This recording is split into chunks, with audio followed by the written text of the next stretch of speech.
Astaghfirullah. Bismillahirrahmanirrahim. Assalamualaikum warahmatullahi wabarakatuh. Alhamdulillah wassalatu wassalamu ala rasulillah wa ala alihi wa sahbihi wa mawalah wa la hawla wa la quwata illa billahi wa ba'd. Alhamdulillah, di malam hari ini kita bisa duduk kembali untuk bertolabul ilmi. Salawat dan juga salam tentunya kita hadiahkan kepada Rasul kita Nabi besar Muhammad sallallahu alaihi wa ala alihi wasallam. Biasa kita mengkaji sirah Nabi karena kita akan menyongsong bulan Ramadan. Maka pembahasan di malam hari ini kita fokuskan motivasi seputar Ramadan. Sebelum kita bicara tentang poin-poin beberapa nikmat yang Allah anugerahkan kepada kita di bulan Ramadan, kemudian juga keutamaan-keutamaannya, sedikit kita bicara tentang peristiwa-peristiwa besar, sejarah-sejarah besar yang terjadi di bulan Ramadan. Ma'asyiral muslimin yang dimuliakan Allah Subhanahu wa taala, tidak panjang mukaddimah, langsung saja. Yang pertama, peristiwa besar di bulan Ramadan adalah diangkatnya Nabi Allah Isa ibnu Maryam. Dan itu berdasarkan riwayat Al-Imam Hakim dalam Mustadrak dari Hasan ibnu Ali radhiyallahu an. Jadi Hasan putra Ali radhiyallahu an bercerita saat kematian ayahnya Ali bin Abi Thalib radhiyallahu an yang ditusuk oleh seorang Khawarij yang bernama Abdurrahman ibn Mulzam saat berangkat salat subuh. Nah, ketika Hasan putranya menceritakan kematian ayahandanya Ali bin Abi Thalib radhiyallahu an, dia mengatakan, "Qutila lailata unzilal Quran." Bahwa ayahku dibunuh saat malam diturunkan Al-Quran. Dan juga saat usriya bi Isa alaihi salam, saat Isa diangkat ke langit. Kata-kata Hasan ibn Ali radhiyallahu anhu yang mengatakan bahwa ayahnya dibunuh saat Al-Quran diturunkan, maknanya isyarat kepada bulan Ramadan. Karena Al-Quran diturunkan di bulan Ramadan. Dan dalam sejarah wafatnya Ali itu terjadi pada tanggal 21 bulan Ramadan. Dan tanggal 21 itu bagian daripada tanggal-tanggal Lailatul Qadar. Karena Lailatul Qadar itu terjadi di tanggal-tanggal ganjil kan. Bisa 21, 23, 25, 27, 29. Disitulah antara 5 tanggal ganjil ini Al-Quran turun. Makanya wajar kalau Hasan ibn Ali mengatakan ayahku dibunuh di malam ketika Allah turunkan Al-Quran. Karena kejadiannya tanggal 21 Ramadan, meninggalnya Ali itu. Kemudian beliau menambah, dan juga di malam usriya bi Isa, ketika Isa diangkat ke langit. Menunjukkan bahwa saat Isa bin Maryam dikepung oleh tentara Romawi, kemudian ditidurkan Allah dan diangkat ke langit, itu peristiwanya terjadi di bulan Ramadan. Dari ucapan Hasan ibnu Ali radhiyallahu anhu yang dikeluarkan oleh Imam Hakim dalam kitab Al-Mustadraknya. Ini peristiwa pertama. Peristiwa kedua, tentu yang paling luar biasa adalah nuzulul wahyi, turunnya wahyu, turunnya Quran. Karena Ramadan itu identik dengan Quran. Makanya Allah Subhanahu wa taala mengatakan syahrul Ramadan alladzi unzila fihil Quran. Bulan Ramadan itu bulan diturunkan Al-Quran. Dan diturunkan Al-Quran itu lewat 3 proses. Proses yang pertama, Allah Subhanahu wa taala memerintahkan qalam untuk mencatat segala sesuatu termasuk juga Al-Quran. kemudian diletakkan di sebuah papan. Dalam bahasa Arab papan itu lauh namanya. Kemudian Allah memerintahkan malaikat untuk menjaganya, maka disebut Lauhil Mahfuz. Di situ Al-Quran pertama diletakkan. Kemudian marhala yang kedua, proses yang kedua adalah penurunan Al-Quran dari Lauhil Mahfuz ke Baitul Uzzah. Baitul Uzzah itu di langit pertama. Lah turunnya Al-Quran dari Lauhil Mahfuz ke Baitul Uzzah itu langsung 30 juz. Itulah isyarat daripada firman Allah Azza wa Jal, Syahru Ramadan alladhi unzila fihil Quran. Bulan Ramadan itu bulan diturunkan Al-Quran. Dari mana? Dari Lauhil Mahfuz ke Baitul Uzzah. Dan ini diperkuat dengan ayat Inna anzalnahu fi lailatul qadar. Sesungguhnya kami turunkan Al-Quran di malam Lailatul Qadar dari Lauhil Mahfuz ke Baitul Uzzah, langsung 30 juz. Kemudian proses yang ketiga, itulah turunnya Al-Quran ke bumi, ke dada Nabi SAW untuk disampaikan kepada umatnya. Ini tidak 30 juz, tetapi diangsur satu ayat selama 13 tahun di kota Mekah, ditambah 10 tahun di kota Madinah, menjadi 23 tahun baru rampung 30 juz itu. Tetapi surat yang pertama turun saat Nabi SAW berada di Gua Hira. Ketika itu usia Nabi SAW mendekati 40 tahun. Dan 6 bulan sebelumnya Rasul selalu bermimpi. 6 bulan sebelum diangkat jadi Nabi itu selalu bermimpi. Aisyah radhiyallahu anha yang disebutkan dalam Sahih Bukhari itu mimpinya kafalakis subhi, seperti falak subuh. Maknanya malamnya mimpi, besoknya selalu menjadi kenyataan mimpinya itu. Selalu begitu selama 6 bulan. Mimpi apa saja Rasul menjadi kenyataan. Lah termasuk juga dalam mimpinya Rasul akan ditemui seseorang dalam gua tuh. Maksudnya Jibril. Itu dimimpikan juga. Makanya ketika Nabi SAW betul-betul kemudian tafakur selama 1 bulan Ramadan di Gua Hira itu, kemudian datang orang yang berbaju putih, ganteng gitu ya, jelmaan daripada Jibril, Rasul tidak kaget karena sudah dimimpikan ya. Ketika kemudian Nabi SAW kemudian bersalaman dengan Jibril, tiba-tiba kemudian Jibril memeluk Nabi SAW, kemudian menyuruh untuk membaca sesuatu. Iqra ya Muhammad, baca wahai Muhammad. Yang dipahami Rasul ketika itu, kalimat baca itu maksudnya membaca tulisan, sementara Rasul tidak bisa baca dan tidak bisa menulis. Makanya jawaban Nabi SAW, ma ana biqari, aku tidak bisa baca ya. Kata Jibril dipeluk lagi lebih erat, Iqra ya Muhammad, baca wahai Muhammad. Sekali lagi yang dipahami Rasul, membaca sesuatu. Kata Rasul, aku tidak bisa baca. Sampai 3 kali baru kemudian Jibril mengatakan, Iqra bismi rabbikal ladzi khalaq, khalaqal insana min 'alaq, iqra wa rabbukal akram alladzi 'allama bil qalam, 'allamal insana ma lam ya'lam. 5 ayat pertama surah Al-Alaq inilah turun di bulan Ramadan. Ya, turun di bulan Ramadan karena Rasul ketika di Gua Hira itu 1 bulan di bulan Ramadan. Maka surah Al-Alaq itu turun di bulan Ramadan. Inilah kenapa kemudian Al-Quran itu disebutkan oleh Allah Subhanahu wa ta'ala di ayat tadi, Syahru Ramadan alladhi unzila fihil Quran. Bulan Ramadan itu bulan diturunkan Al-Quran, karena 2 kali turun di bulan Ramadan. Dari Lauhil Mahfuz ke Baitul Uzzah bulan Ramadan. Kemudian Jibril menurunkan surat pertama Al-Alaq 5 ayat saja pertama, itu juga terjadi di bulan Ramadan. Jadi setatnya di bulan Ramadan semuanya. Baru ayat-ayat yang lain yang turun kepada Rasul, ya ada yang di bulan Ramadan, ada yang tidak di bulan Ramadan, sesuai dengan peristiwa dan kejadian yang dihadapi Nabi ya, sampai 23 tahun baru rampung 30 juz gitu ya. Dan ini perbedaan Quran dengan kitab-kitab di luar Quran. Sebab kalau Taurat, Zabur, Injil itu kan langsung dikasih ya, tidak ada proses. Kalau Quran kan berproses, satu ayat gitu ya.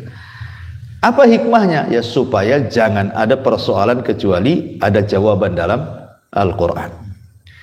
Ini peristiwa yang kedua, nuzulul Quran. Kemudian peristiwa yang ketiga, yang besar-besar aja saya sebutkan, adalah terjadinya Perang Badar. Ini terjadi pada tanggal 17 Ramadan. Ya. Lah, Perang Badar ini adalah perang penentu. Makanya bahasa Quran itu disebut Yaumul Furqan. Perang pembeda antara mukmin dan kafir, antara muwahhid dan orang-orang musyrik. Sampai dahsyatnya peperangan ini, Nabi SAW sampai di malam hari keesokan dia mau berperang Badar itu berdoa kepada Allah. Allahumma intahlik hadhil isabah falan tu'bada bada. Ya Rabb, kalau kau hancurkan kelompok yang sedikit ini, kau gak akan ada yang nyembah lagi. Kenapa Rasul sampai berdoa seperti itu? Karena ketika itu Rasul menghadapi musuh dengan jumlah yang banyak, sementara Rasul tidak punya pengalaman perang dan juga para sahabatnya, dan itu bukan perang direncanakan. Perang Badar Kubra itu bukan perang yang direncanakan, karena rencana awal itu kan menyergap kafilahnya Abi Sufyan dari Syam, ingin mengambil dagangannya sebagai balasan mengambil hak, karena ketika sahabat hijrah dari Mekah ke Madinah, rumah mereka, tanah mereka, bisnis mereka diambil, ya. Makanya ingin menyergap Abu Sufyan saja untuk mengambil kafilah dagangnya saja. Rupanya Abu Sufyan ini cerdas, mengirim penunggang kuda yang bernama Dhamdham untuk memberitahu Abu Jahal bahwa dagangan orang Mekah akan diambil oleh Muhammad dan sahabatnya. Sejak itulah Abu Jahal kemudian menyiapkan pasukan besar dan menyusul Abi Sufyan. Berjumpalah di Badar. Jadi ini bukan perang terencana, gitu ya. Makanya kekhawatiran Rasul manusiawi, sampai mengatakan, ya Rabb, kalau kau hancurkan kelompok yang sedikit ini, nggak akan ada yang nyembah kamu lagi. Sebab doa itu Allah Subhanahu wa ta'ala bergembirakan, di malam itu turun 1000 malaikat langsung dipimpin Jibril. Makanya Rasul mengatakan kepada Abu Bakar, berbahagialah wahai Abu Bakar, Allah sudah menurunkan pertolongannya. Malam itu sudah ditampakkan 1000, dan dalam peperangan Allah tambah lagi menjadi 3000. Bahkan di akhir peperangan Allah tambah lagi menjadi 5000 malaikat dipimpin Jibril alaihi salatu wassalam. Lah, peristiwa Badar ini terjadi di 17 bulan Ramadan, dan ini perang yang luar biasa, ya. Walaupun perang ini mungkin dibandingkan pasukan-pasukan setelahnya, ya, lebih banyak, tapi kalau dari segi pelajaran itu perang Badar itu banyak sekali pelajarannya, ya. Padahal perang-perang selain Badar yang lebih besar dari Badar kan banyak, gitu ya. Dan dengan pasukan yang banyak juga, seperti perang Tabuk kan banyak tentara kaum muslimin. Tetapi kalau cerita perang Badar mesti banyak sekali pelajaran di dalamnya. Ini juga terjadi pada tanggal 17 bulan Ramadan. Kemudian perang yang luar biasa lagi adalah Fathu Mekah. Nah, ini juga terjadi di bulan Ramadan. Fathu Mekah itu. Lah, Fathu Mekah inilah yang kemudian membuka hati-hati orang-orang Arab. Karena setelah peristiwa Fathu Mekah ini apa terjadi? Berbondong-bondong manusia dari semua kabilah datang masuk Islam. Sampai-sampai momen Fathu Mekah ini diabadikan dalam Quran, kan? Idza jaa nasrullahi wal fath. Itu ya, apabila datang pertolongan Allah dan Fathu Mekah. Apa dampaknya? Wa ra'aitan nas yadkhuluna fi dinillahi afwaja. Dampak daripada Fathu Mekah itu, kau lihat manusia berbondong-bondong datang dari mana-mana saja untuk masuk Islam. Jadi memang peristiwa Fathu Mekah ini peristiwa luar biasa. Jadi dua perang ini semua terjadi di bulan Ramadan. Badar, kemudian Fathu Mekah. Dan dua-duanya diabadikan dalam suratul Nasr. Idza jaa nasrullah maksudnya di Badar, wal fath maksudnya Fathu Mekah. Dua-duanya di bulan Ramadan. Ini peristiwa-peristiwa besar di bulan Ramadan. Kemudian juga peristiwa yang lain adalah meninggalnya Khadijah. Itu terjadi di bulan Ramadan. Dan Khadijah ini luar biasa. Perjuangan kepada dakwah Islam itu luar biasa. Sampai ketika meninggalnya itu menjadi pukulan bagi Nabi. Sedih Rasul luar biasa. Wajar. Dia orang yang pertama beriman saat manusia kufur. Dia orang yang pertama kali menafkahkan hartanya saat manusia bakhil. Dia orang yang pertama kali membenarkan saat manusia mendustakan. Dan dari rahimnya lahirlah turunan Nabi. Dan itu tidak ada pada istri si Nabi yang lainnya. Dan Rasul tidak pernah berpoligami selama bersama Khadijah, gitu. Lah, wafatnya Khadijah itu adalah bertepatan bulan Ramadan, dan tahunnya disebut Amul Hazni, tahun kesedihan. Karena peristiwanya kan setelah pengepungan 3 tahun Bani Hashim, kemudian Khadijah sakit, pun sudah tua juga kan begitu ya. Sudah saatnya, sudah dipanggil oleh Allah Azza wa Jalla, akhirnya Khadijah pun meninggal tepat di bulan Ramadan. Ini juga peristiwa yang terjadi di bulan Ramadan. Ma'asyiral muslimin yang dimuliakan Allah Subhanahu wa taala. Kemudian juga di antara peristiwa-peristiwa besar juga, mungkin setelah Nabi pembebasan Baitul Maqdis ya di tangan Salahuddin Al-Ayyubi, itu pun terjadi di bulan Ramadan. Kemudian pembebasan kota Antokia, yang kala itu Antokia dikuasai orang-orang Nasrani, kemudian akhirnya dibebaskan oleh kaum muslim, itu juga di bulan Ramadan. Dan banyak peristiwa-peristiwa yang lainnya. Itu sekilas pandang tentang peristiwa-peristiwa besar di bulan Ramadan. Taib, kita masuk pada Atayar Rahman fi Ramadan. Apa saja pemberian atau hadiah Allah yang Allah anugerahkan kepada kita di bulan Ramadan. Kita awali dengan ayat yang masyhur yang suka dibaca para khatib kalau datang bulan Ramadan. Kalau antum tidak hafal berarti tidak pernah berjumpa dengan Ramadan. Ya, ayat ini udah seliwar-seliwar ya. A'udzubillahi minasyaitonir rajim. Bismillahirrahmanirrahim. Ya ayyuhalladzina amanu kutiba 'alaikumusiyam kama kutiba 'alal ladzina min qablikum la'allakum tattaqun. Ya kan, hafal ya. Lebih hafal daripada kulhu. Karena selalu berseliwar-seliwar. Perhatikan ayat ini. Allah mengatakan diawali dengan ya ayyuhalladzina amanu. Wahai orang-orang yang beriman. Ini panggilan lembut. Ya, panggilan yang sangat lembut sekali dari Allah kepada kita. Wahai orang-orang yang beriman. Tapi walaupun panggilan lembut ini, kata Abdullah bin Mas'ud radhiyallahu anhu, kalau Allah Subhanahu wa taala memanggil kita dengan kalimat amanu, wahai orang-orang yang beriman, berarti kita harus intibah dalam bahasa Arabnya. Dalam bahasa kitanya harus betul-betul fokus. Ya, kenapa? Karena biasanya setelah panggilan ini ada perintah atau ada larangan. Kalau ada panggilan ya ayyuhalladzina amanu, pasti setelahnya di situ ada perintah atau ada larangan. Makanya harus intibah, ya, perhatian dengan panggilan itu. Kemudian Allah mengatakan ya ayyuhalladzina amanu kutiba 'alaikumusiyam, diwajibkan kepada kalian. Di sini Allah membahasakan dengan kalimat kutiba. Padahal bisa saja Allah membahasakan dengan kalimat wujiba, wajib. Ya, tapi tidak membahasakan dengan wujiba, tetapi kutiba. Padahal artinya sama. Ya. Al-Quran itu kalau membahasakan kalimat kutiba yang artinya wajib, diwajibkan begitu. Biasanya dipakai dalam Al-Quran itu dalam perintah-perintah yang sifatnya berat. Kalau menggunakan kalimat kutiba itu mesti itu perintahnya berat tuh. Ya.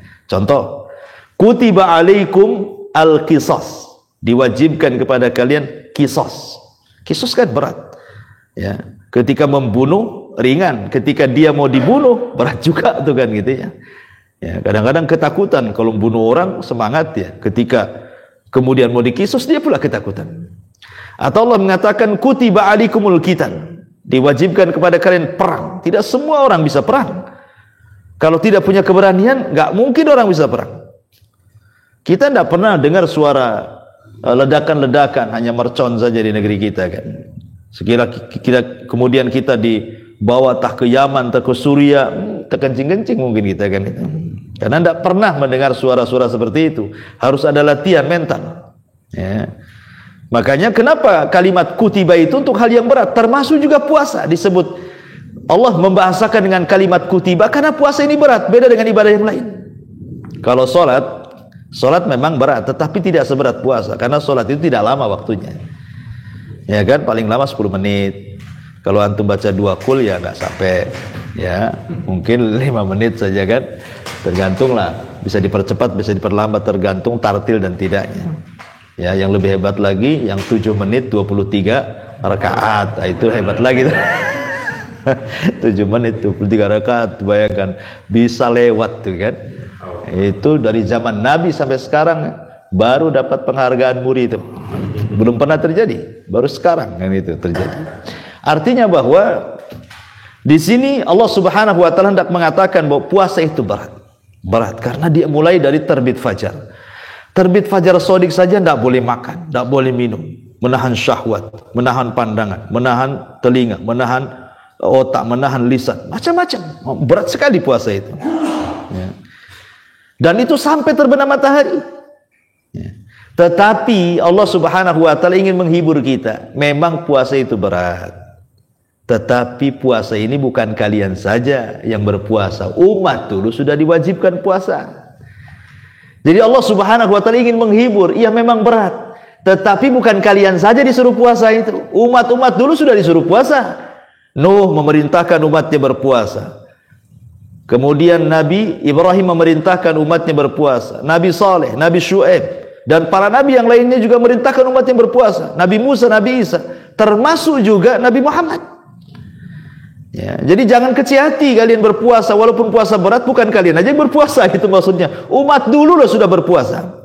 Jangankan lagi umat-umat yang diturunkan kitab, bahkan umat-umat yang tidak punya kitab sekalipun saja ada puasanya. Hindu, Buddha ada puasanya tuh. Ya, agama-agama yang nggak jelas saja kan ada puasanya tuh. Apalagi agama-agama samawat, agama-agama yang turun dari langit yang ada kitabnya. Pasti mereka diperintahkan puasa. Dari mana kita tahu bahwa mereka diperintahkan puasa? Karena Rasul yang mengatakan salah satu hikmah puasa menyelisihi ahli kitab. Faslu ma baina siyamina wa siyami ahlil kitab akalata sahur, kata Rasul. Perbedaan puasa kita dengan mereka ahli kitab itu dimakan sahur, menunjukkan bahwa ahli kitab puasa. Cuman bedanya mereka tidak sahur, kita sahur, gitu saja. Ya.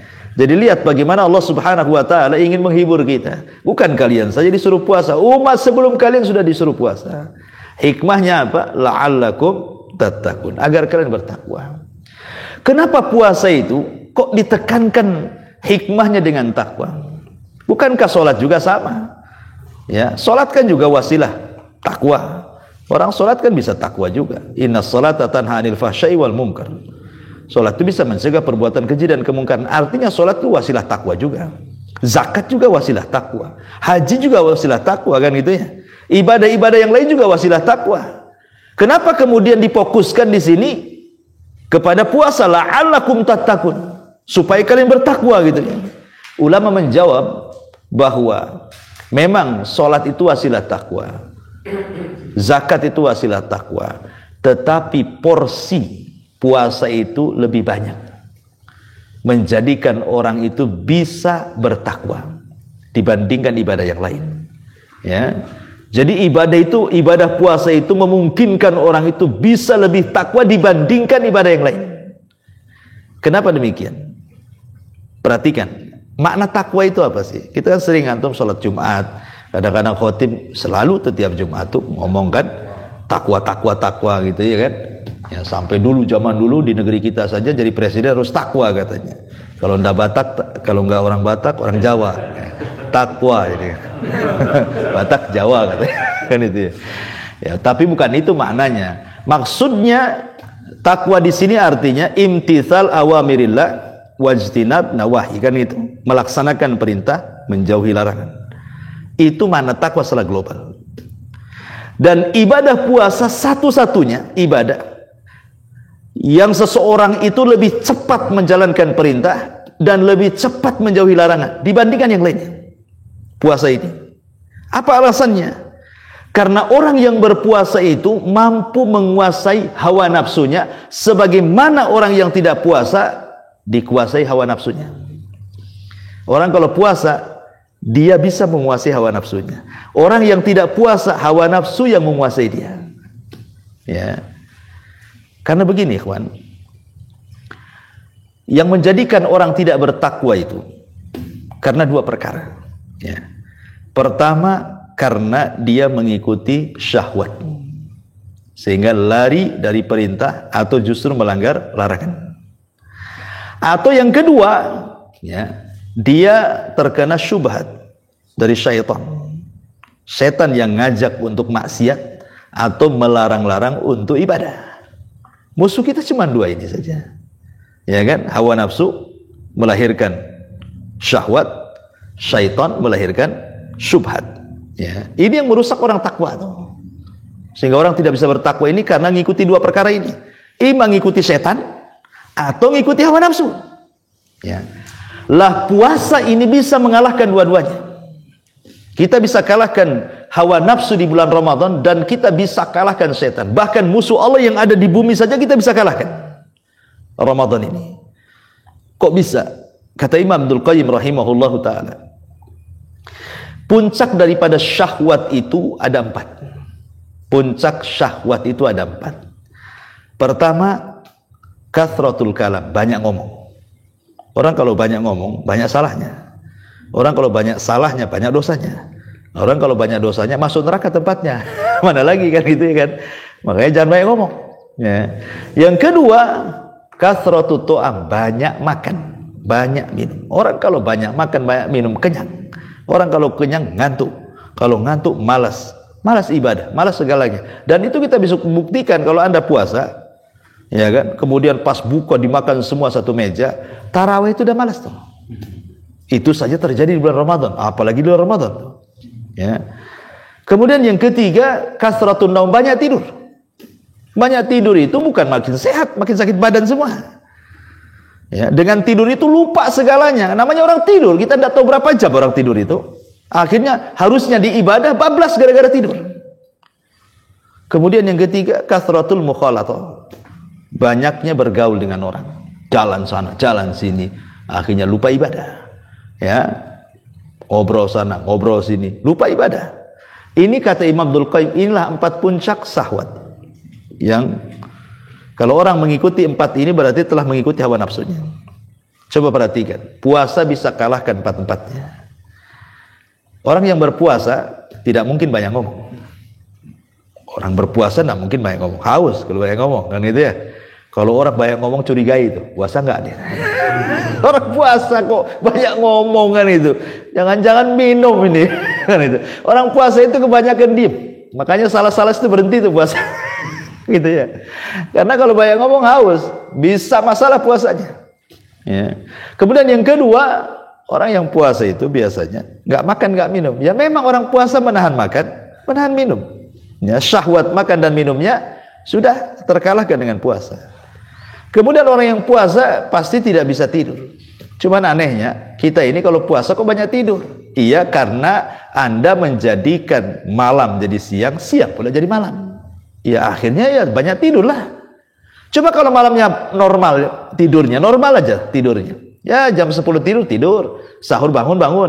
Nggak akan ngantuk puasa itu. Ya. Orang yang ngantuk puasa tidur dari subuh ke duhur estafet sampai ke asar, kemudian bangun asar itu, kemudian langsung ke pasar kaget gitu kan. Nah itu karena malamnya begadang tuh. Ya. Tapi kalau normal tidurnya, nggak akan dia tidur siang. Kenapa? Karena biasanya orang lapar susah tidur. Orang lapar susah tidur. Ya makanya kenapa badannya gemuk? Begini, kalau malam, kalau nggak makan nggak bisa tidur saya. Artinya kan lapar itu harus makan, karena susah tidur kan itu ya. Harusnya seperti itu. Sebab kalau seandainya puasa itu kemudian tidur, rugi. Kenapa? Banyak ibadah yang luput dari dia. Kan ibadah, bukan puasa saja ibadah itu. Bisa ketika puasa baca Quran, ketika puasa zikir, ketika puasa macam-macam kan itu ya. Ya. Kemudian mukhalathatun nas, banyak bergaul. Orang puasa itu malas diajak ketemuan di mana itu malas. Apalagi kalau siang-siang terik-terik matahari panas-panasnya kan. Kalau nggak puasa antum jumpa di mana saja, jalan ke mana saja enggak masalah. Ada aqua di samping. Ya, kurang puas lagi beli jus. Ya kan? Kemana? Di warung makan mana? Kalau puasa macam mana mau janjian di warung? Mustahil kan? Paling tinggi di mana coba? Di masjid. Gitu ya janjiannya kalau puasa. Artinya bahwa 4 puncak syahwat ini bisa dikalahkan dengan puasa. Makanya orang yang berpuasa itu bisa menguasai syahwat dia. Termasuk juga syahwat berhubungan. Ya. Kemudian yang kedua, syaitan, syubhat. Sebenarnya semata-mata Ramadan itu setan sudah kalah sebenarnya. Kenapa? Karena Rasul yang mengatakan, "Idza ja'akum Ramadan, futihat abwabul jannah wa ghuliqat abwabun niran wa suffidati syayatin." Apabila datang bulan Ramadan, pintu surga dibuka, pintu neraka tertutup, setan sudah diikat. Semata-mata dengan Ramadan saja setan itu sudah terikat sebenarnya.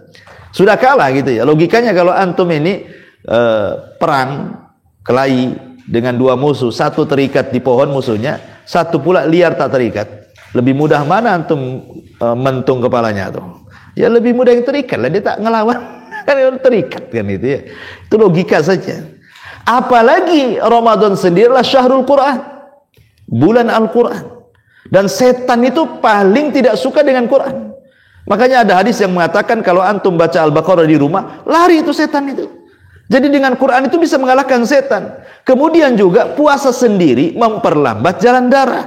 Karena biasanya darah itu, tekanan darah itu kan ditentukan dengan makan dan minum. Kalau orang tidak makan dan minum, rendah darahnya itu, tekanannya. Sehingga tekanan setan pun akan rendah. Karena setan akan masuk dari jalan darahnya manusia. Artinya setan bisa dikalahkan. Bahkan musuh Allah yang ada di bumi sekalipun, orang-orang musyrik, orang kafir yang memerangi Islam, sudah saya jelaskan di awal dalam sejarah tadi, tidak pernah sepengetahuan saya yang saya baca sejarah, peperangan yang dilakukan Rasul di bulan Ramadan dikalahkan, tidak pernah. Saya tidak pernah lihat sejarah gitu, membaca sejarah di zaman Nabi maksudnya ya. Kalau Rasul melakukan penyerangan, peperangan di bulan Ramadan dikalahkan, tidak pernah. Kenapa? Ya karena Allah berkahi bulan itu dan Allah menangkan. Jadi bisa melawan syahwat, bisa melawan setan, orang kafir aja bisa dilawan. Makanya ketika musuh itu bisa kita tundukkan, wajar kalau Allah katakan la'allakum tattaqun. Dengan itulah kalian bisa takwa. Karena yang susah orang bertakwa itu tadi, karena tidak bisa menahan syahwat atau tidak bisa melawan setan, makanya susah untuk takwa. Ketika kita bisa melawan itu semuanya, insyaallah la'allakum tattaqun. Nah, itulah kenapa kemudian puasa itu diakhiri hikmahnya adalah takwa. Dan dari sini kita tahu bahwa Allah Subhanahu wa taala tidak menghitab kita itu begini. Wahai orang-orang yang beriman, berpuasa, diwajibkan kepada kalian berpuasa sebagaimana umat kalian diwajibkan berpuasa agar kalian lapar. Allah tidak katakan seperti itu. Atau agar kalian haus, enggak juga. Atau agar kalian merasakan bagaimana orang-orang fakir itu tidak makan, tidak minum, tidak juga. Tapi Allah mengatakan la'allakum tattaqun. Berarti puasa itu ada erat kaitan dengan hati.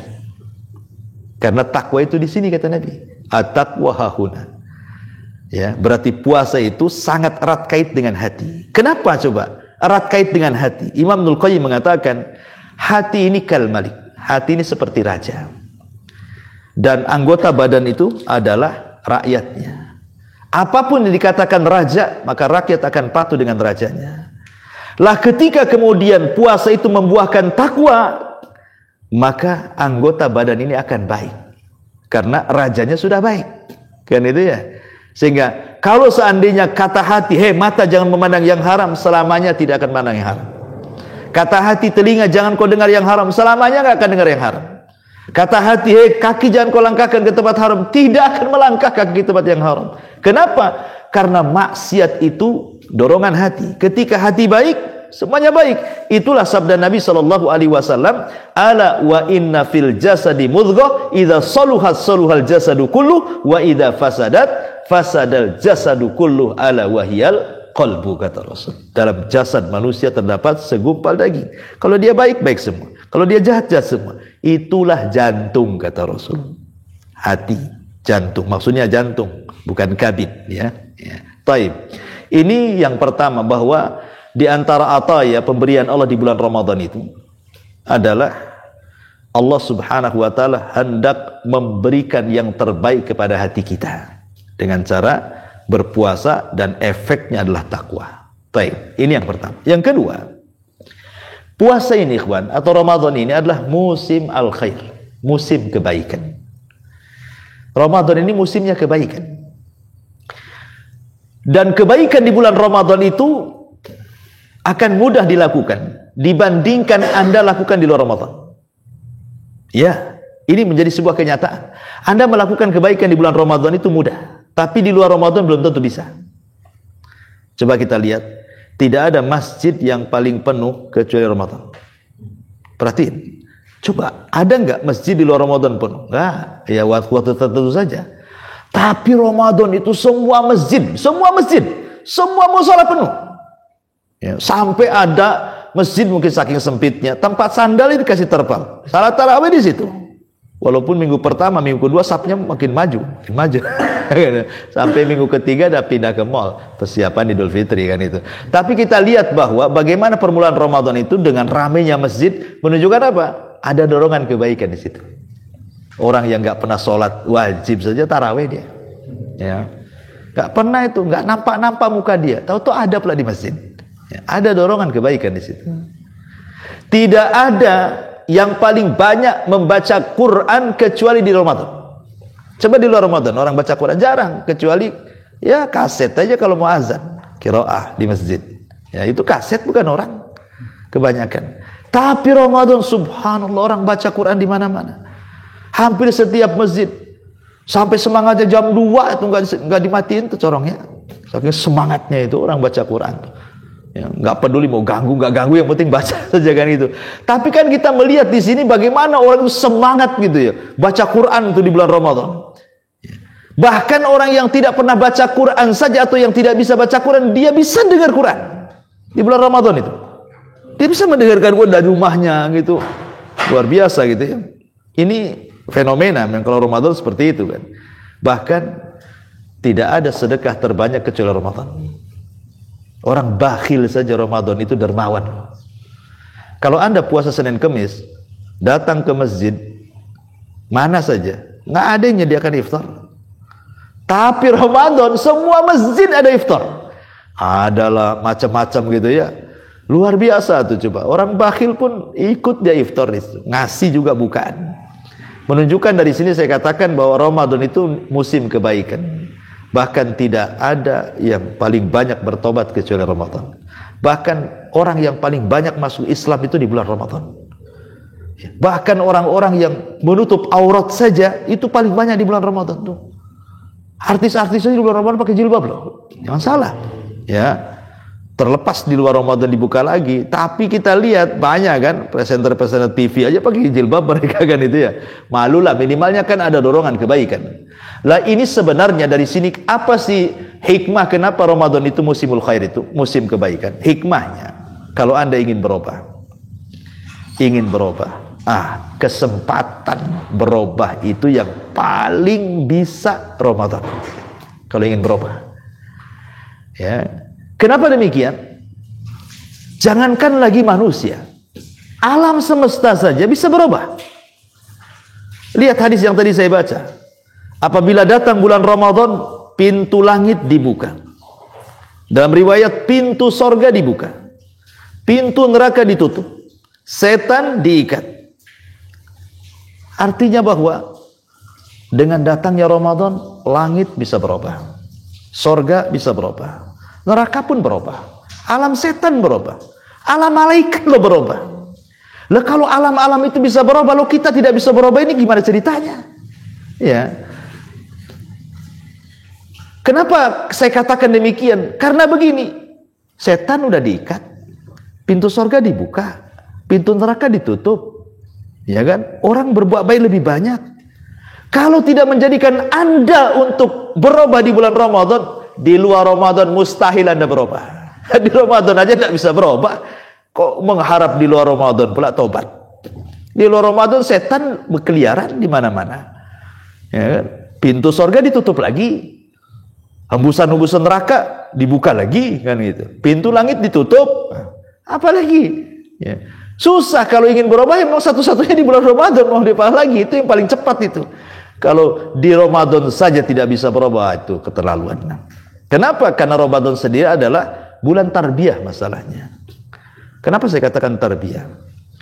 Bayangkan coba, yang halal saja dilarang. Makan itu halal, mubah kan? Tapi kan tak boleh dimakan. Kalau lagi puasa, minum lo mubah, tapi tak boleh diminum. Menggauli istri lo berpahala, tapi tak boleh digauli kan itu. Artinya apa di sini? Kalau yang mubah-mubah saja dilarang, apalagi yang haram gitu maksudnya ya. Ya ini kan mafhum aulawi namanya ya. Yang mubah saja dilarang, apalagi yang haram. Artinya di sini ada tarbiyah tadrib. Ya. Jadi yang mubah saja, kalau sekiranya itu bisa membatalkan puasa dilarang. Apalagi saat puasa Anda berzina, Anda mencuri, Anda maling, Anda macam-macam. Naudzubillah. Nah, kan? Di sini sebenarnya tarbiyah bagi kita. Karena Ramadan sendiri adalah syahrul ibtila wal ikhtibar. Ulama mengatakan puasa itu sebenarnya ujian dari Allah. Allah sedang menguji kita loh dengan nahan lapar, nahan haus, nahan syahwat. Allah sedang menguji kita. Sabar nggak Anda ini? Ya. Karena puasa sendiri sebenarnya itu puncak daripada semua kesabaran. Kenapa? Sabar itu kan ada 3 tuh. Itu semua ada di puasa. Pertama, sabar melaksanakan ketaatan. Yang kedua, sabar ketika meninggalkan kemaksiatan. Yang ketiga, sabar ketika menghadapi qada dan qadar. 3-tiganya ada di puasa. 3-tiganya di puasa. Makanya puasa itu puncak dari kesabaran. Wajar kalau Allah Subhanahu wa taala mengatakan apa? Puasa itu milikku. Aku yang akan mengganjarnya. Kan itu ya? Kenapa? Karena Allah yang mengatakan innama yuwaffas sabiruna ajrahum bighairi hisab. Allah akan membalas pahala orang-orang yang sabar itu tanpa hisab. Dari mana kita tahu dan apa perbedaannya? Dan mana yang lebih tinggi kesabaran itu? Yang paling tinggi sabar itu adalah sabar ketika melaksanakan ketaatan. Karena biasanya begini, ikhwan. Kalau orang bisa sabar ketika melaksanakan ketaatan, memang dia melaksanakan itu karena Allah. Antum ini sholat, sabar. Sabar ketika datang waktu sholat, langsung sholat. Ya, itu sabar namanya. Orang yang bisa sabar ketika melaksanakan ketaatan, pasti niatnya cuma satu, lillahi ta'ala. Makanya sabar yang pertama ini puncak paling tinggi. Adapun sabar ketika meninggalkan maksiat belum tentu karena Allah. Orang yang meninggalkan maksiat itu belum tentu karena Allah. Bisa karena Allah, bisa karena selain Allah. Saya contohkan. Ya. Orang meninggalkan maksiat. Orang tidak mabuk. Kenapa kau tak mabuk? Tak ada duit. Berarti bukan karena Allah. Karena duit. Kan itu ya. Kenapa enggak selingkuh? Takut istri. Ya. Kenapa enggak selingkuh? Takut istri, bukan takut Allah. Jadi orang yang meninggalkan maksiat belum tentu karena Allah kan, bisa saja karena yang lainnya. Makanya dia di urutan kedua. Ya. Baru urutan yang ketiga, sabar dalam menghadapi qada dan qadar. Perhatikan puasa. Orang ketika dia tidak makan, tidak minum, menahan syahwat dari terbit fajar shadiq sampai terbenam matahari, dan dia sabar, itu artinya sabar ketika antum melaksanakan puasa. Berarti sabar dalam melaksanakan ketaatan. Satu. Ya. Kemudian yang kedua, puasa kan bukan hanya sekedar menahan lapar, dahaga, ataupun syahwat. Lebih daripada itu, jangan sampai memandang yang haram. Nanti hilang pahalanya. Jangan sampai mendengar yang haram. Nanti hilang pahalanya. Jangan sampai melangkahkan ke tempat yang haram. Nanti hilang pahalanya. Sehingga kita harus sabar. Jangan ngomong dusta, jangan namimah, jangan ngadu domba, jangan mencaci, jangan memaki, jangan memandang ini, jangan memandang itu. Itu artinya kita disuruh meninggalkan maksiat. Dan harus sabar. Saat puasa, janganlah itu semua dilakukan. Kemudian yang ketiga, sabar dalam qada dan qadar. Yang namanya kalau orang tidak makan lapar itu sudah takdir. Kalau antum tidak minum pasti haus, itu takdir namanya. Berarti ketika kita nahan lapar, nahan haus, itu sebenarnya kita sedang sabar ketika menghadapi takdir Allah. Makanya 3 kesabaran ada di puasa tuh, bayangkan ya. Jadi inti daripada puasa itu sebenarnya sabar. Makanya sebagian para ulama ketika mentafsirkan ayat surah Al-Baqarah itu, wasta'inu bis-sabri was-shalah. Mintalah pertolongan Allah dengan sabar dan dengan salat. Sebagian ahli tafsir mengatakan yang dimaksud sabar di sini adalah wasta'inu bis-saumi was-salati, itu maksudnya. Mintalah pertolongan dengan puasa dan juga dengan salat. Karena makna sabar itu artinya puasa. Nah, ini taib, ini hikmah yang kedua ya, bahwa Ramadan itu musim kebaikan, gitu ya. Taib. Kemudian yang ketiga, Ramadan ini adalah musim ampunan. Kenapa kita harus paham kalimat bahwa Ramadan itu syahrul maghfirah? Ini pentingnya. Karena begini ya, kalau kita lihat ibadah fitar Ramadan itu satu puasa. Kalau kita terbayang Ramadan, pasti yang terbayang 3. Puasa, taraweh, Lailatul Qadar. Kan itu ya? Itu saja yang terbayang. Kalau sudah Ramadan, ini pasti yang 3 ini yang diingat antum. Puasa, taraweh, Lailatul Qadar. Perhatikan 3 riwayat yang bicara tentang 3 ibadah fikal di bulan Ramadan ini. Hampir mirip riwayatnya. Riwayat yang pertama, Nabi mengatakan, man shoma Ramadanan imanan wa ihtisaban ghufira lahu ma taqaddama min dhanbi. Riwayat yang kedua, man qama Ramadanan imanan wa ihtisaban ghufira lahu ma taqaddama min dhanbi. Riwayat yang ketiga, man qama lailatul qadrin imanan wa ihtisaban ghufira lahu ma taqaddama min dhanbi. Hampir mirip hadis-hadisnya nih. Ujung-ujungnya itu mirip. Barang siapa yang berpuasa penuh dengan iman dan harapan pahala Allah, maka dia akan diampuni dosa-dosanya. Barang siapa yang sholat tarawih penuh iman dan mengharap pahala Allah, maka akan diampuni dosa-dosanya. Barang siapa yang menghidupkan malam Lailatul Qadar penuh iman dan mengharap pahala Allah, maka Allah akan ampuni dosa-dosanya. Lihat, semua redaksinya hampir mirip. Puasa bisa menghapuskan dosa, tarawih bisa menghapuskan dosa, Lailatul Qadar bisa menghapuskan dosa. Maknanya apa? Ramadan ini siang malam menghapuskan dosa. Siang malam, siangnya menjadi siang ampunan dengan cara puasa, malamnya menjadi malam ampunan dengan cara tarawih dan Lailatul Qadar. Seolah-olah 24 jam Ramadan itu adalah bulan ampunan, gitu maksudnya. Dan kenapa kita harus penting memahami kalimat bahwa Ramadan syahrul maghfirah? Karena begini, kawan. Orang kalau sudah diampuni oleh Allah Subhanahu wa taala dosa-dosanya, maka antum tidak akan dihancurkan oleh Allah. Tidak akan dihancurkan, tidak akan dibinasakan fid dunya wal akhirah. Baik di dunia Allah tidak akan hancurkan kita, tidak akan membinasakan kita, ataupun di akhirat. Kalau Allah sudah ampuni loh. Ya. Kenapa? Karena ampunan sendiri adalah ainur rahmah. Ampunan itu adalah puncak daripada kasih sayang Allah kepada kita. Allah kalau sudah sayang dengan kita, tidak mungkinlah orang yang sayang menghancurkan. Orang yang sayang itu membinasakan, mustahil. Ya. Artinya kalau orang sudah mendapatkan ampunan Allah, maknanya orang itu sudah mendapatkan kasih sayang Allah. Ketika Allah sayang dengan hambanya, tidak mungkin dihancurkan, tidak mungkin dibinasakan. Pasti akan disayangi di dunia dan di akhirat. Itu pentingnya mana ampunan di sini. Yang kedua, kalau Allah sudah mengampuni dosa kita, ini modal yang paling vital untuk tiket masuk surga. Dahulu di zaman Bani Israel, ada orang tidak punya amalan secuil pun, tidak punya amalan, sama sekali tidak punya amalan. Maksudnya amal kebaikan, secuil pun tidak punya. Ya. Justru yang ada dari mulai hidup sampai dia mau menjelang mati itu dosa semua. Sampai dia asrafa ala nafsi, sampai dia hampir putus asa kepada dirinya. Saking takutnya saat kematian, karena dia tidak punya amalan secuil pun masalahnya. Yang ada dosanya setumpuk-tumpuk. Dia kumpulkan anak-anaknya tuh.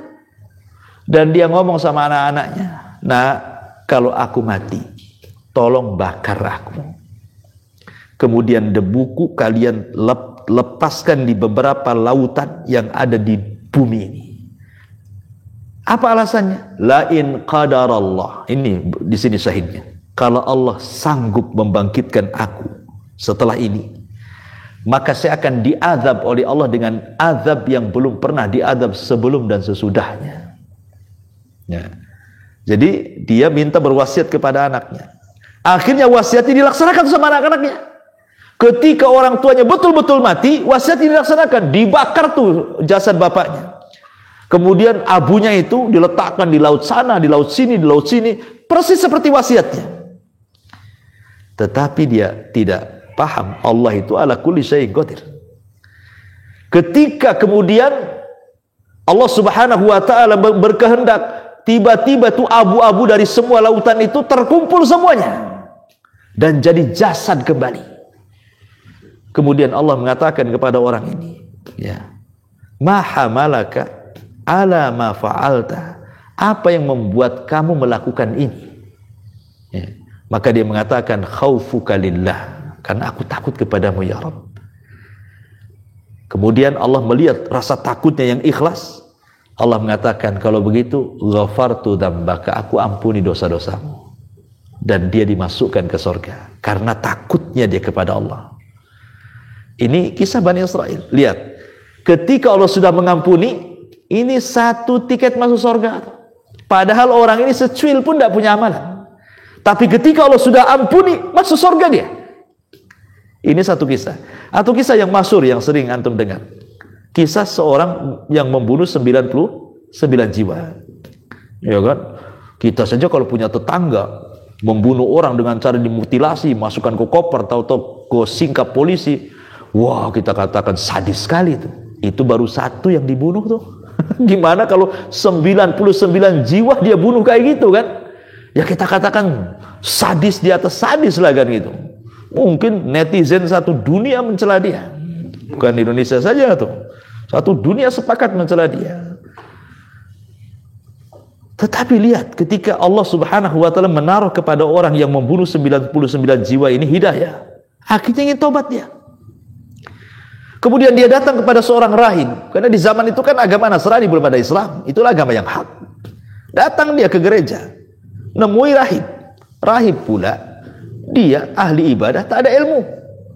Ditanya apakah saya sudah membunuh 99 jiwa itu ada tobat katanya. Kata si rahib, oh tidak ada. Dosamu sudah membumbung ke langit, enak saja kau main tobat katanya. Marahlah, jiwa bunuhnya muncul, dibantai pula si rahib itu. Genaplah jadi 100. Ya kan 100 jiwa dia bang. Tapi dia tidak putus asa. Dia putar-putar cari yang rahib yang lebih alim. Akhirnya ketemulah seorang rahib yang alim, memang punya pengetahuan. Kata sang rahib ini, kalau kau ingin bertobat bisa, tapi kau harus ke sana. Di sana itu loh ada desa, semua orang soleh, semua ulama. Aku belajar di sana, aku ibadah di sana. Mudah-mudahan kau diterima tobatnya sana. Senang dia. Ya, karena perjalanan kan jauh ini dari tempat dia bertanya kepada sang alim ini ke tempat yang dituju itu jauh sekali gitu kan. Bisa memakan waktu berhari-hari. Akhirnya kehabisan bekal, kelaparan, kehausan di jalan, mati dia. Ketika dia mati itulah malaikat azab dan rahmat datang. Kata malaikat azab, ini ruh milik saya, pantas dia masuk neraka. Kenapa? Sudah 100 jiwa dia bunuh, masa masuk surga? Masuk neraka lah. Kan itu. Kata malaikat rahmat, tunggu dulu. Dia harus dimasukkan ke surga. Ada niat tobat. Ya. Akhirnya tarik-tarikan turuhnya tuh. Allah kirim malaikat yang ketiga disebut malaikat hakim. Kemudian Allah Subhanahu wa taala merintahkan malaikat hakim untuk mengukur jarak kematian dia dengan desa yang dituju, dengan jarak kematiannya kepada orang alim bertanya. Kalau masih dekat ke orang alim yang bertanya, masukkan ke neraka. Kalau lebih dekat ke desa yang dituju, masukkan dia ke surga. Akhirnya diukur, bukan kayak ukuran tukang, ini ukuran malaikat. Ya. Kata rawi hadis, sebenarnya nih jarak kematian dia dengan orang yang bertanya itu lebih dekat dibandingkan ke tempat tujuan. Sebenarnya, tetapi karena Allah itu Rahim, Maha Pengampun, Maha Penyayang, Allah lipat bumi sehingga didekatkan ke desa yang dituju. Sebenarnya lebih jauh tuh, masih jauh, tapi karena Allah Rahim, Allah Ghafur, dilipat pula bumi sama Allah. Pas diukur oleh malaikat, rupanya lebih dekat ke desa yang dituju. Allah ampuni dia, Allah masukkan dia ke surga. Lihat, terkadang kemurkaan Allah itu tidak sebagaimana rahmatnya. Makanya di istilah inna rahmati wasi'at ghadabi. Ya, rahmatku itu lebih luas dibandingkan kemurkaanku gitu ya. Sampai Allah lipatkan bumi itu supaya didekatkan gitu ya. Karena ada niat baik di situ. Lihat, apabila Allah sudah mengampuni, Allah masukkan ke surga. Atau wanita pelacur yang ngasih minum anjing di zaman Bani Israel kan, Allah masukkan juga ke surga. Intinya bahwa kalau sudah dapat ampunan dari Allah, itu satu-satunya tiket Anda masuk ke surga. Makanya jangan sia-siakan Ramadan itu adalah syahru maghfirah gitu maksudnya. Ini bulan ampunan, kesempatan mana lagi? Ya, bulan ampunan itu kecuali Ramadan. Makanya Rasul itu pernah naik ke atas mimbar. Mimbarnya Rasul kan tiga tingkat tuh. Dia naik ke tingkat pertama, amin katanya. Naik lagi ke tingkat kedua, amin. Naik lagi ke tingkat ketiga, amin. Habis itu Rasul ceramah, khutbah. Habis khutbah dia turun. Sahabat ini heran karena ketika dia naik mimbar mengucapkan amin tapi tidak terdengar doa. Makanya sahabat mengatakan, "Alama amanta ya Rasulullah." Rasul, tadi waktu kau naik ke atas mimbar, kami dengar kau mengucapkan amin 3 kali. Tapi kami tidak mendengar doa Anda. Kira-kira doa apa itu katanya? Kata Nabi SAW begini, tadi waktu saya naik ke atas mimbar itu di awal-awal tadi, Jibril datang kepadaku, meminta didoakan, diaminkan doanya. Ku aminkanlah doanya. Pengen tahu doanya Jibril. Kemudian Rasul mengatakan salah satunya ragima anfu rajulin, thumma ragima anfu rajulin adraka Ramadan, thumma kharaja falam yughfar min dunubi. Celaka dan binasa orang yang masuk Ramadan, keluar satu dosa pun tidak diampuni. Binasa orang ini. Kata Rasul, amin. Gitu. Jadi ada orang-orang, ikhwan, bagi dia Ramadan itu sama dengan bulan yang lain, nggak ada istimewanya. Makanya saya heran kadang-kadang ya, kalau saya perhatikan di masyarakat itu, orang yang menghadapi Ramadan itu ada 3 kelompok nih. Ya, kelompok yang pertama sudah membayangkan pahalanya. Wah, saya bisa tarawih lagi, bisa sholat malam lagi, bisa puasa lagi, sedekah lagi, bahkan kalau bisa beli tiket umroh, iktikaf di Mekah. Itu mantap tuh. Ya. Ini yang bagus nih. Ada kelompok yang kedua enggak. Otaknya itu stan pasar saja. Cari stan. Ada enggak stan? Cari stan. Nanti di sini tak dapat sana. Gitu ya. Cari sana. Jadi otak itu kebayang untung dunia saja itu. Dua duit aja tuh. Ini mumpung Ramadan nih. Orang ngabuburit banyak nih. Harus punya saya stan di pasar kaget nih. Kalau bisa semua terkaget-kaget nih kan itu. Gitu ya. Ada orang itu kalau masuk Ramadan, Masya Allah, dunia saja. Oke lah, orang yang kedua ini masih ada untung. Masihlah dapat dari dunia. Tapi ada orang yang ketiga ini sudah nggak dapat agama, nggak dapat dunia, rungsep ngadapi Ramadan. Aduh, lapar lagi saya Ramadan ini. Cemana saya Ramadan ini? Ada orang stres itu. Dia nggak kepikir cari untung dunia, apalagi cari untung akhirat, yang ada rungsep kepalanya. Ramadan lagi mau maksiat tutup semua katanya. Mikirnya itu aneh gitu ya. Lah ini orang celaka nih yang ketiga nih. Sudah nggak ada untung akhirat, nggak untung dunia. Yang kedua saja sudah celaka. Ini yang ketiga nih celaka lagi tuh. Makanya kata Rasul, kata Jibril, ragima anfu rajulin, celakalah orang itu. Masuk Ramadan, keluar kok satu dosa gak diampuni dia. Ini maksudnya apa? Apa lewat saja di Ramadan itu? Nah, ini makanya harus memahami bahwa Ramadan syahrul maghfirah. Jangan sampai satu dosa lu gak diampuni, padahal 1 bulan kita lewat itu. Nah, ini juga termasuk ataya rahman. Sebenarnya ini pemberian Allah di bulan Ramadan. Coba kalau kita ini berbuat dosa, kemudian menyengajalah baca istighfar, kayaknya malas kita ini. Tapi cukup Ramadan puasa saja, dosa kita sudah diampuni kan itu ya. Walaupun tidak baca istighfar. Nah, itu kan enak tuh. Siangnya siang ampunan, malamnya juga malam ampunan. Nah, ini yang ketiga. Yang keempat, bukan hanya itu saja. Salah satu keistimewaan bulan Ramadan yang luar biasa adalah dilipat gandakannya pahala. Ini dilipat gandakannya pahala, dan ini hanya ada di bulan Ramadan. Semua ibadah yang antum lakukan dengan berbagai macam jenisnya, entah dzikirnya, baca Qur'annya, sholatnya, silaturahimnya, sedekahnya, sebutkanlah ibadah apalah, baik ibadah hati, ibadah lisan, ibadah perbuatan, kalau dilakukan di bulan suci, kaedahnya, maka pahalanya akan dilipat gandakan. Apa saja. Apalagi orang baca Quran ya, 1 huruf saja 10 pahala kan itu.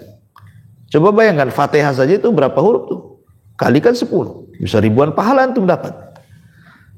Apalagi kalau seandainya ini Allah takdirkan berkenaan dengan Lailatul Qadar, 10 malam terakhir, lebih mantap lagi. Begini ikhwan, Lailatul Qadar itu kan ada 2 kata ya, Lailah, Qadar. Lailah itu malam, Qadar itu ya ada yang mengartikan takdir, ada yang mengatakan sempit ya, karena banyaknya malaikat jadi sempit gitu ya. Ada yang mengatakan Qadar itu mulia dan macam-macam ulama ketika tapi yang saya bahas bukan Qadarnya, malamnya. Malam itu ada 2 macam. Ada malam indallah, ada malam indannas. Ada malam menurut ketentuan Allah, ada malam menurut ketentuan manusia. Kalau malam menurut ketentuan manusia adalah ketika terbenam matahari, kita katakan malam. Kalau sudah matahari terbenam saja, kita katakan datang malam. Kalau belum belum, masih sore, belum malam kan itu ya. Itu menurut kita manusia. Tapi menurut Allah bukan. Malam itu bukan ketika terbenam. Tetapi malam menurut ketentuan Allah itu dimulai di waktu asar. Sebagaimana hadis Nabi SAW, yata'aqabuna fikumul malaikah, malaikatul laili wa malaikatul nahar. Allah akan membagi tugas para malaikat yang mencatat kebaikan hamba. Ada malaikat yang bertugas di malam hari, ada malaikat yang bertugas di siang hari. Kapan mereka berjumpa? Wa yajtami'una fi salatil asri wa salatil fajri. Mereka berjumpa di salat asar dan di salat fajar.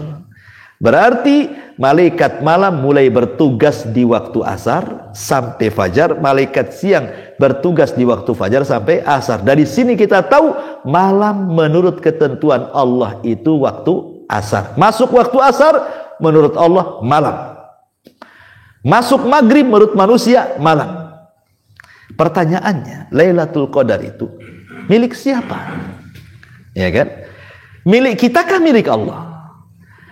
Kalau milik kita berarti malamnya menurut kita. Lailatul Qadar diawali dengan terbenam matahari, diakhiri dengan terbit fajar. Hiya hatta matla'il fajr. Tapi kalau Lailatul Qadar itu maksudnya adalah milik Allah, berarti Lailatul Qadar itu sudah dimulai dari asar. Dan sebagian para ulama yang merojehkan bahwa Lailatul Qadar itu dimulai di waktu asar sampai fajar. Ya. Yang ingin saya katakan begini, kawan.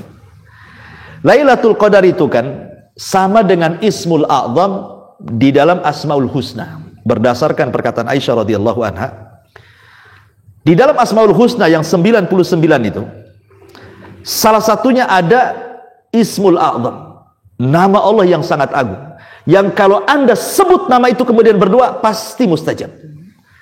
Tetapi Allah sembunyikan, tidak tahu yang mana satu Asmaul Husna dari 99 itu. Allah sembunyikan.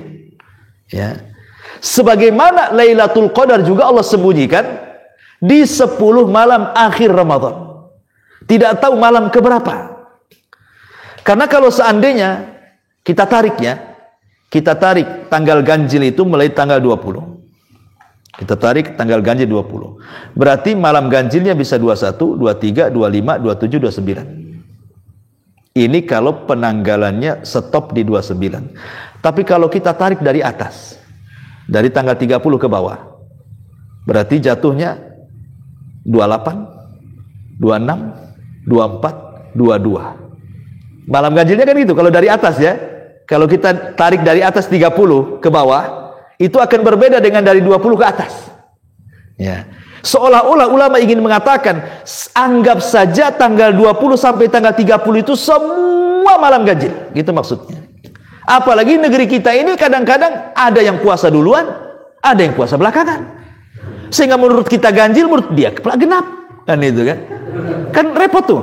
Lah karena ada polemik seperti itu, makanya kata para ulama, jangan pernah mencari-cari tanggal ganjil. Hidupkan saja 10 malam akhir itu. Pasti Anda akan mendapatkan Lailatul Qadar. Apalagi bukan hanya mencari-cari tanggal ganjil, yang lebih parah lagi mencari-cari tanda-tanda Lailatul Qadarnya. Itu yang lebih parah itu. Siapapun yang memperhatikan dan mencari tanda Lailatul Qadar gak akan dapat Lailatul Qadar, kata ulama. Oh, kata Ustaz, Lailatul Qadar itu kayaknya tak dingin, tak panas.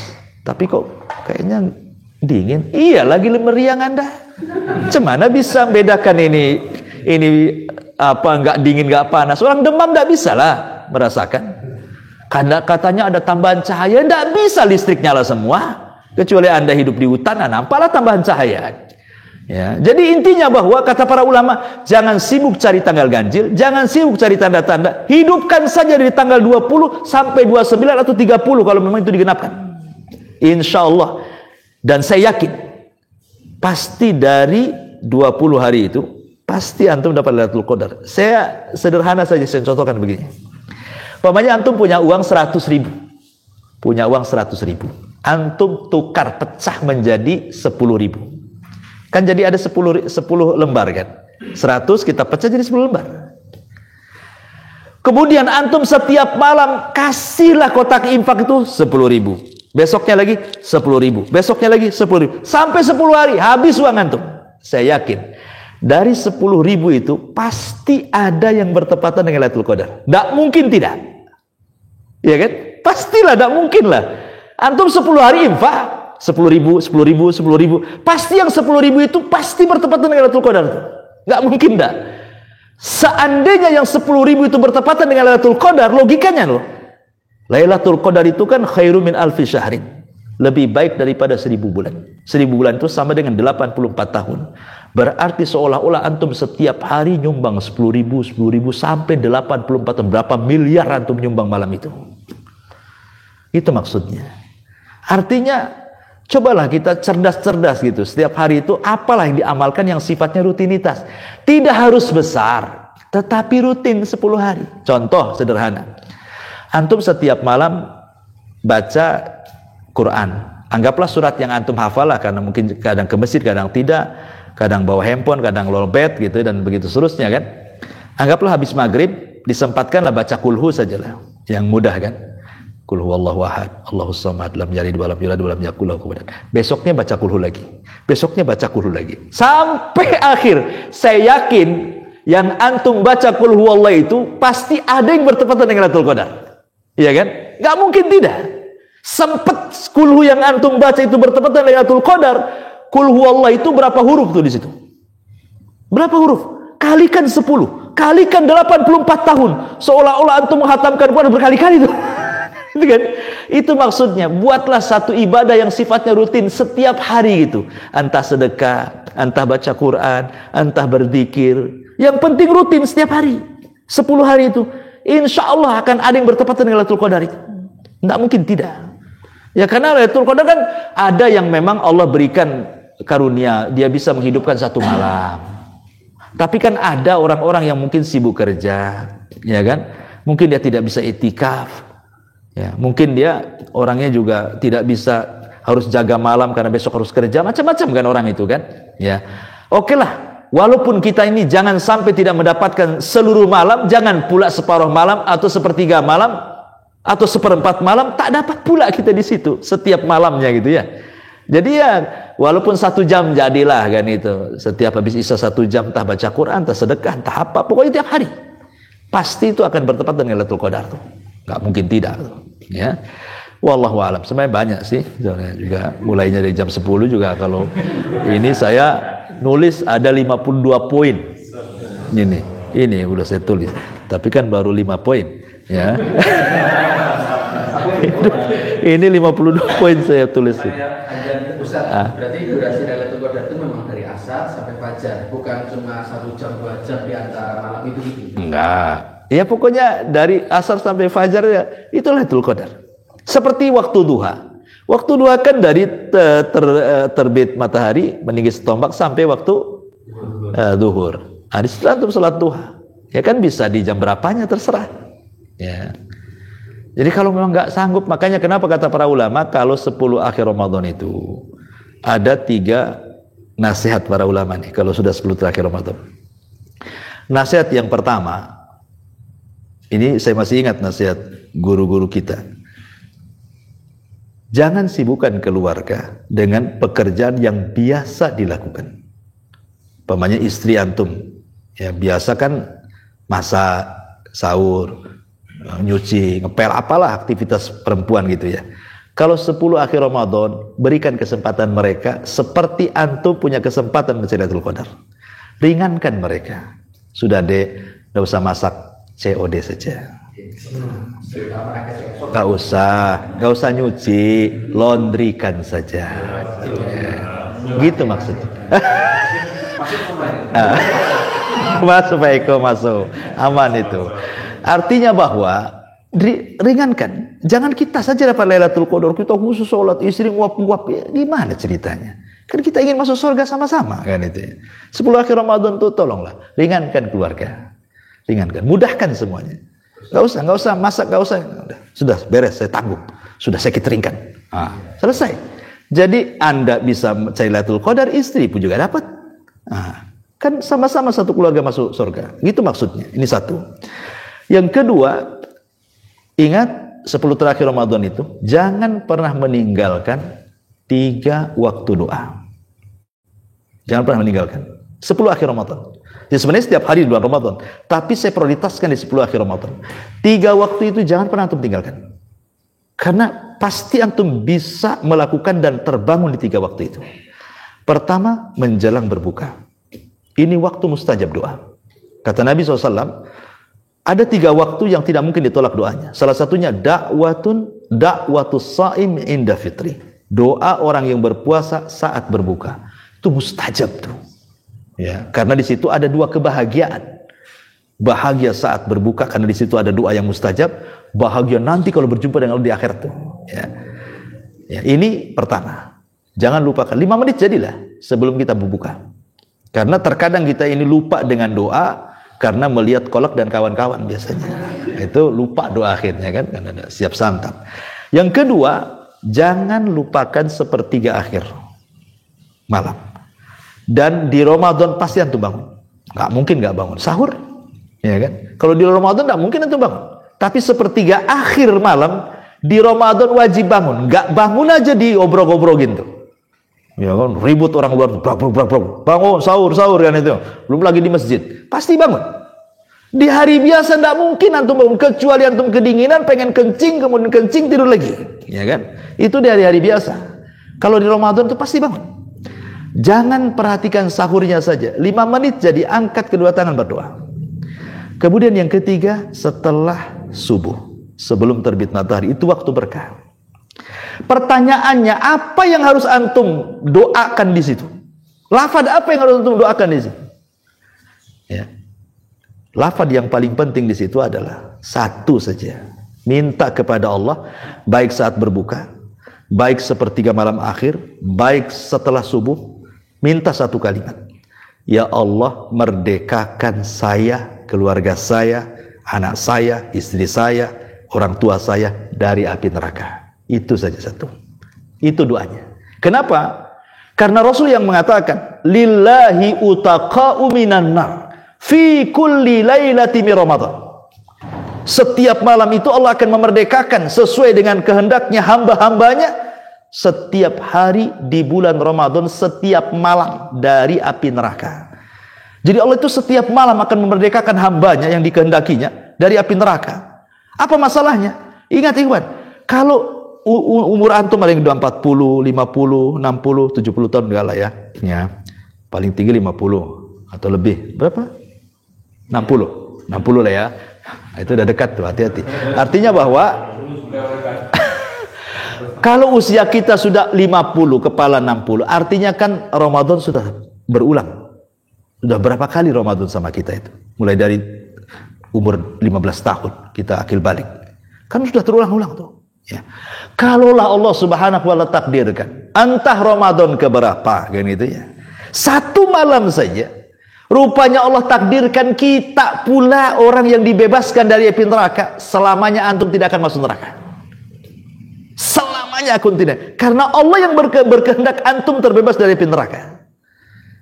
Coba nikmat mana lagi? Orang dibebaskan dari api neraka. Faman zuhziha 'anil nar wa udkhilal jannah faqad faz. Siapa yang dibebaskan dari api neraka dimasukkan ke surga, itulah kesuksesan yang sebenarnya kata Allah. Maka 10 hari itu saja berdoa. Nanti sebelum berbuka antum katakan, ya Allah, bebaskan saya, anak saya, istri saya, orang tua saya, mertua saya dari api neraka. Nanti sahur ngomong gitu lagi. Nanti habis subuh ngomong gitu lagi. 10 malam. Siapa tahu antum bertepatan dengan Lailatul Qadar, ngomong begitu, diaminkan pula malaikat, selamanya nggak akan masuk neraka. Nikmat mana lagi coba? Nah, itu yang kadang-kadang dilupakan, entah karena jahil tidak paham, kan gitu ya, entah karena sudah tahu dilalaikan, saya tak paham. Tapi saya kira doa sebelum buka itu sudah banyak lah kan. Kita ini ingatnya cuma dhahabat doma'u wabtalatil uruk wa thabatal ajri, insyaallah itu doa makan tuh. Diingat doa makannya aja kan itu ya. Ya memang betul hilang haus, hilang dahaga, ya kan? Memang betul, tapi kan bukan itu intinya. Di situ ada doa yang terselip sebenarnya itu menjelang berbuka, itu sayang kan gitu. Karena sudah masuk di permulaan malam di situ. Ya.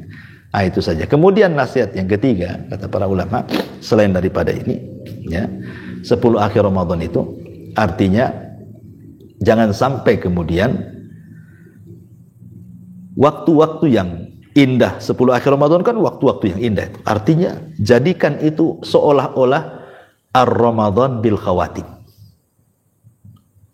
Ramadan kan terbagi 3 kan, 10 awal, 10 tengah, 10 akhir kan. Yang paling baik itu yang akhir. Yang paling baik itu yang akhir. Sama dengan umur manusia, ditentukan akhirnya. Barang siapa yang akhir ucapannya la ilaha illallah masuk surga kan gitu ya. Jadi orang itu kata Nabi al-a'mal bi khawatimiha. Amal itu tentukan akhirnya. Jangan semangat di awal, mulai kendor di tengah, putur pula di akhir. Jangan. Karena umumnya begitu saya lihat di masyarakat tuh. Semangat di 10 awal, kendor di 10 tengah, putur pula di 10 akhir. Jangan. Justru di 10 akhir jadikan di awal Ramadan, gitu maksudnya. Jadikan ini amal terakhir bagi kita. Karena bagaimanapun amal itu ditentukan akhirnya. Harusnya makin semangat lagi. Semangat ibadahnya, semangat infaknya, semangat segalanya. Itulah nasihat guru-guru saya dulu. Kalau sudah 10 akhir Ramadan, 3 wasiat ini yang saya masih ingat ya, nasihat mereka saya sampaikan kepada antum.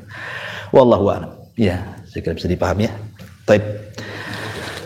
Kalau tidak ada yang bertanya, kita tutup saja. Subhanaka bihamdika asyhadu an la ilaha illa anta astaghfiruka wa atubu ilaik.